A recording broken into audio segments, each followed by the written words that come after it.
ஊரே தீபாவளிக்கு பலகாரம்லாம் ரெடி பண்ணிட்டு இருந்தா நான் மட்டும் இந்த ஸ்வீட் பொட்டேட்டோ வேக வச்சிட்டு இருக்கேன்னு பாக்குறீங்களா? நானும் ஸ்வீட் தான் செய்ய போறேன், அதுவும் எல்லாருக்கும் பிடிச்ச குலாப் ஜாமுன். அதுக்காக தான் இந்த ஸ்வீட் பொட்டேட்டோ வேக வச்சிட்டு இருக்கேன். ஏன்னா இதை வச்சுதான் இன்னைக்கு குலாப் ஜாமுனே ரெடி பண்ண போறேன். வேக வச்ச ஸ்வீட் பொட்டேட்டோ தோல் உரிச்சு மேஷ் பண்ணிட்டு இதுல 1 கப் மில்க் பவுடர், கொஞ்சம் பேக்கிங் சோடா அண்ட் தேவைக்கேற்ப 1 or 2 டேபிள் ஸ்பூன் மைதா இல்லனா கோதுமை மாவு சேர்த்து மாவு மாதிரி திரட்டிட்டா குலாப் ஜாமுன் மாவு ரெடி. இதுக்கப்புறம் நம்ம ரெகுலர் குலாப் ஜாமுன் ஸ்டெப்ஸ் தான். இதை பால்ஸா உருட்டி ஆயில நல்லா சூடு பண்ணிட்டு மீடியம் ஃபிளேம்ல வச்சு எல்லாமே கோல்டன் ப்ரௌன் கலர்ல ஃப்ரை பண்ணி எடுத்துக்கணும். இந்த மாவு ரவுண்டா உருட்டும் போதே அவ்வளோ சாஃப்டா இருந்துச்சு.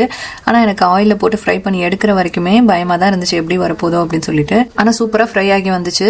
ஆனா இன்னும் டேஸ்டிங் பாக்கி இருக்கு. இந்த ஃப்ரை பண்ண குலாப் ஜாமுன் மேல சக்கரை பாக சேர்த்து ஓவர் நைட் சோக் பண்ணிட்டு நெக்ஸ்ட் டே மார்னிங் எடுத்து பார்த்தா அவ்வளோ சாஃப்டா அவ்வளோ ஜூஸியா சூப்பரா இருந்துச்சு.